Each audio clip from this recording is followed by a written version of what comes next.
देखिए, मैं क्यों कहता हूँ कि जो इज़्ज़तें होती हैं ना और जो मोहब्बतें होती हैं वो किसी किसी को हज़म होती हैं, ये हर किसी को देने की चीज़ नहीं होती।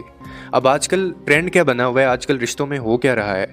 कि 2 लोग हैं वो आपस में मोहब्बत करते हैं, एक बंदे की तरफ से इतनी एफ़र्ट्स दी जा रही होती हैं, एक बंदे की तरफ से इतनी मोहब्बत की जा रही होती है, टाइम दिया जा रहा होता है, कोई डिमांड्स नहीं होती हैं और पता नहीं क्या कुछ निछावर किया जा रहा होता है, और जो दूसरा बंदा है वो उसके मुकाबले में कम उससे मोहब्बत देता है और वो उससे बात भी कम करता है और उसके लिए उसकी फीलिंग्स भी कम होती हैं। लेकिन जो पहला बंदा है ना, वो उसी सीक्वेंस के साथ ये रिश्ता चलता रहता है और एहसास भी नहीं दिलाया जा रहा होता कि मैं तुमसे ज़्यादा प्यार करता हूँ या करती हूँ।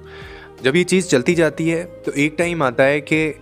वो जो सेकंड पर्सन होता है ना, उसकी फीलिंग्स कम होती होती बिल्कुल ख़त्म हो जाती हैं और जो पहला बंदा है वो वहीं खड़ा रहता है। और वो फिर बाद में उसको ये एहसास होता है कि यार, मेरी भी कुछ सेल्फ इस्टीम थी, मैंने तो इसको इतनी मोहब्बत दी और जब इसकी तरफ से मुझे उस तरह से कभी भी